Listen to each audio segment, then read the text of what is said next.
इस खबर के प्रायोजक बाय वागजी मसाले, हर चुटकी में जायका। वागजी प्रीमिक्स स्पाइसेस। आपको फॉर्म बताते हैं, उस अकॉर्डिंग आपको जो है अपना टैक्स आपको उनको बताना पड़ता है, देना पड़ता है।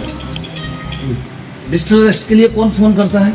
सर डिजिटल अरेस्ट के लिए जो है जो हमारे कंपनी का बॉस है, वो बॉस जो है कहीं आपकी जो लाइनें हैं वो कनेक्ट कर देता है और वो कहीं और से करवाता है सर। उसका सेंटर दूसरा है।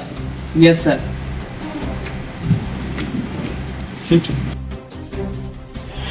इंदौर में 2.5 महीने पहले एक वृद्ध महिला को डिजिटल अरेस्ट कर 46 लाख रुपए की ऑनलाइन धोखाधड़ी करने के बाद पुलिस ने कार्रवाई करते हुए मदरसा संचालक पिता पुत्र को गिरफ्तार किया था।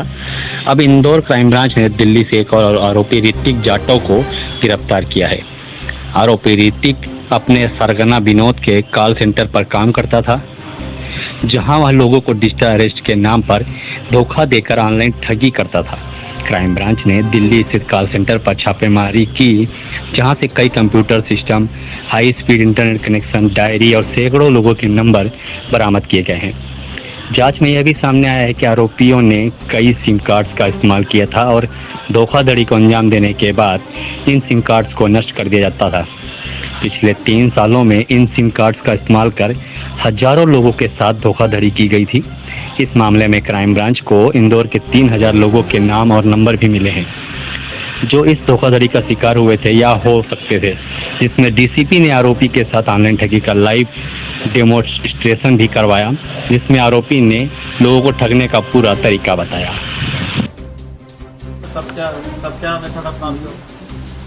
सर यानी कि जो सीनियर्स होते हैं वो अलग अलग आपको फॉर्म बताते हैं, उस अकॉर्डिंग आपको जो है अपना टैक्स आपको उनको बताना पड़ता है, देना पड़ता है।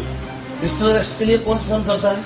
सर डिजिटल अरेस्ट के लिए जो है जो हमारा कंपनी का बॉस है, वो बॉस जो है कहीं आपकी जो लाइनें हैं वो कनेक्ट कर देता है और वो कहीं और से करवाता है सर।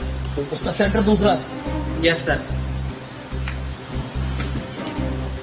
के नाम से एक फाइल रिसीव हुआ है सर, सीपीएफ का, कंबाइंड परफॉर्मेंस फंड का सर। ये आपकी all over personal individual investment का फाइल होता है, यानी कि जो इन्वेस्टमेंट आप अपने वर्किंग पीरियड से लेके रिटायरमेंट पीरियड तक इन्वेस्टमेंट करते हो ना, तो ये आपके पर्सनल इन्वेस्टमेंट के बिहाफ पे जनरेट किया जाता है। और ये टोटल अमाउंट जो है आपके ही पर्सनल इन्वेस्टमेंट के बिहाफ पे जनरेट किया जाता है। ये टोटल अमाउंट आपका 3,75,850 का है सर। तो ये कैसे मिलेगा ये पैसा मेरे को? सर ये आपको क्लेम करवाने के लिए कुछ आपको अपने साइड से नॉर्मल से डॉक्यूमेंट्स कुरियर करना पड़ेगा सर। और वो डॉक्यूमेंट्स कुरियर करने के लिए आपको कुछ आपका एक Aadhaar card, PAN card, 1 cancel cheque, ये डॉक्यूमेंट्स आपको कुरियर करने हैं सर। ठीक है, तो मान लीजिए मैंने कर दिया, फिर आप क्या करेंगे? तो कुरियर करने के बाद जो है आपको मैं कुरियर जैसे आप कर देते हैं, तो यहाँ से मैं आपका जो है कॉल यहाँ से कनेक्ट कर देता हूँ, यानी कि ट्रांसफर कर देता हूँ मेरे सीनियर्स को। वो सीनियर आपको जो है आगे का जानकारी देंगे सर। चलो मान लो तुम सीनियर हो, क्या बता? वो आप यानी कि वो आपको जानकारी देंगे सर। ये आपको अपने डॉक्यूमेंट्स वगैरह जो है आपके कुरियर हो चुके हैं, तो इसके लिए आपको एक अपना टैक्स पे करना है। ये टैक्स रहेगा आपका 20,000 का। तो ये 20,000 आपको जो है डिपार्टमेंट की साइड से आपको अकाउंट डिटेल दिया जाएगा, उस डिपार्टमेंट में ये आपको अपने डॉक्यूमेंट्स कुरियर करने हैं सर। 20,000 मैं कहाँ पे करूँगा? आपको गवर्नमेंट का जो है अकाउंट डिटेल दिया जाएगा, उसके अंदर करना है आपको। ठीक है, दे दीजिए अकाउंट डिटेल। जी सर, वो आपको जो है आपको प्रोवाइड कर दिया जाएगा सर। ठीक है, मैंने 20,000 पे कर दिया, अब मुझे क्या करना होगा? ये डिपार्टमेंट है pension fund regulatory development authority sir. इस डिपार्टमेंट में आपके नाम से एक फाइल रिसीव हुआ है सर, सीपीएफ का, कंबाइंड परफॉर्मेंस फंड का सर। ये आपकी all over personal individual investment का फाइल होता है, यानी कि जो इन्वेस्टमेंट आप अपने वर्किंग पीरियड से लेके रिटायरमेंट पीरियड तक इन्वेस्टमेंट करते हो ना, तो ये आपके पर्सनल इन्वेस्टमेंट के बिहाफ पे जनरेट किया जाता है। और ये टोटल अमाउंट जो है आपके ही पर्सनल इन्वेस्टमेंट के बिहाफ पे जनरेट किया जाता है। ये टोटल अमाउंट आपका 3,75,850 का है सर। तो ये कैसे मिलेगा ये पैसा मेरे को? सर ये आपको क्लेम करवाने के लिए कुछ आपको अपनी साइड से नॉर्मल से डॉक्यूमेंट्स कुरियर करना पड़ेगा सर। और वो डॉक्यूमेंट्स कुरियर करने के लिए आपको कुछ आपका एक Aadhaar card, PAN card, 1 cancel cheque, ये डॉक्यूमेंट्स आपको कुरियर करने हैं सर। ठीक है, तो मान लीजिए मैंने कर दिया, फिर आप क्या करेंगे? तो कुरियर करने के बाद जो है आपका यानी कि ट्रांसफर कर देता हूँ मेरे सीनियर्स को। वो सीनियर आपको जो है आगे का जानकारी देंगे सर। चलो मान लो कि तुम सीनियर हो, फिर क्या बताओ? वो आप यानी कि वो आपको जानकारी देंगे सर, ये आपको अपने डॉक्यूमेंट्स वगैरह जो है आपके कुरियर हो चुके हैं, तो इसके लिए आपको एक अपना टैक्स पे करना है। ये टैक्स रहेगा आपका 20,000 का। तो ये 20,000 आपको जो है डिपार्टमेंट के साइड से एक आपको अकाउंट डिटेल दिया जाएगा, उस डिपार्टमेंट में ये आपको अपने डॉक्यूमेंट्स कुरियर करने हैं सर। 20,000 मैं कहाँ पे करूँगा? आपको गवर्नमेंट का जो है अकाउंट डिटेल दिया जाएगा, उसके अंदर करना है आपको।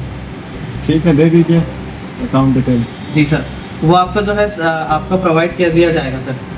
ठीक है, मैंने 20,000 पे कर दिया, अब मुझे क्या करना होगा? सर यानी कि आपने जो है 20,000 आपका जो पे हो चुका है, अब आपको जो है आपका जानकारी आपको जो है आगे से मिलती रहेगी सर। ठीक है जी। उसके आगे फिर ये ज़्यादा पैसे जब निकालने होते तब क्या मेथड अपनाते हो? आज से 2.5 महीने पहले आपको याद होगा कि एक 65 वर्षीय महिला के साथ में इंदौर में डिजिटल अरेस्ट की एक घटना हुई थी, जिसमें 46 लाख रुपए करीब उसके अकाउंट से साफ कर दिए गए थे।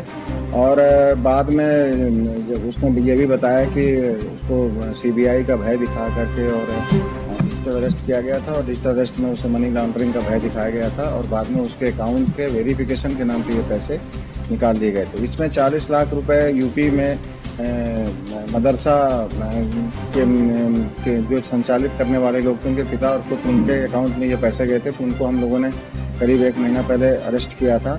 और अब इसी कड़ी में उस महिला को, उस वृद्ध महिला को जिसने कॉल किया था, ऋतिक जाटव नाम का व्यक्ति है, उसको हम लोगों ने दिल्ली से टेक्निकल एनालिसिस के आधार पर उसको उठाया है।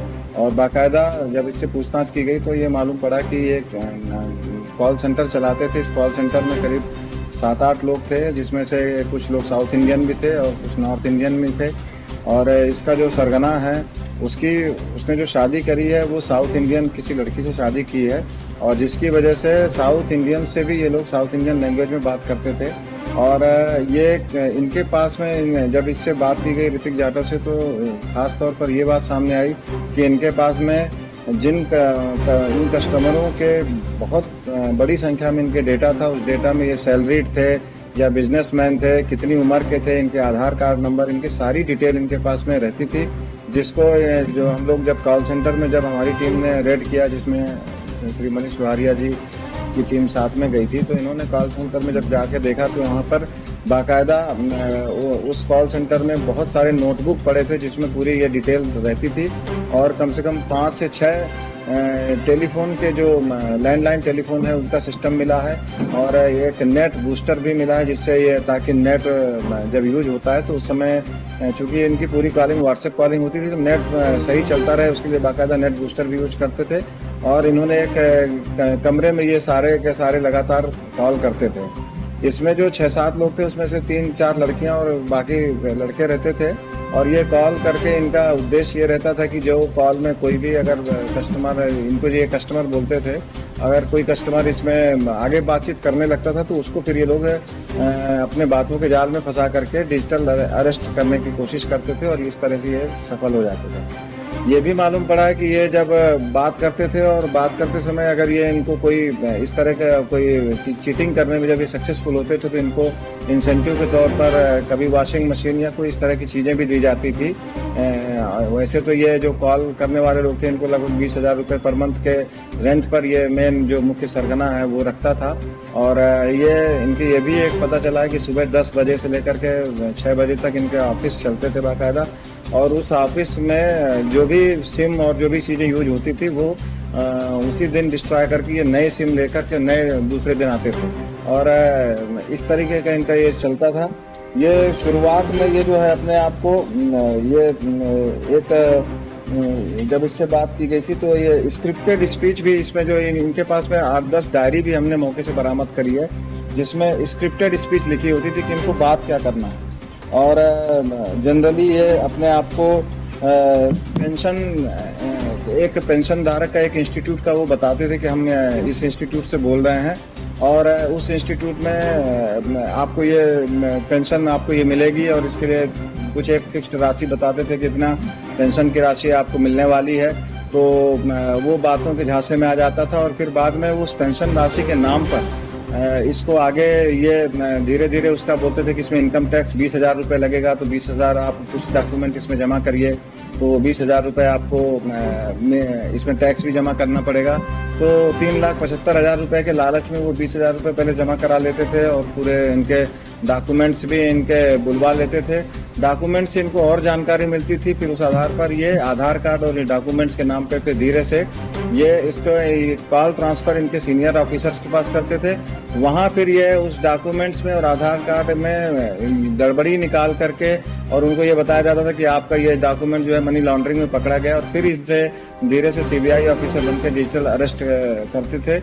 इस कड़ी में जो कॉल सेंटर में जो चलाते थे उस आरोपी को हमने अभी पकड़ा है और उसके माध्यम से पूछताछ की गई है। हमें उम्मीद है कि इससे पूछताछ में जो बाकी इसके आरोपी हैं और ये जहां कॉल सेंटर में लोगों को ये कॉल ट्रांसफर होते थे और इसका जो मुख्य सरगना है वो भी हमारी गिरफ्त में जल्दी ही आएगा।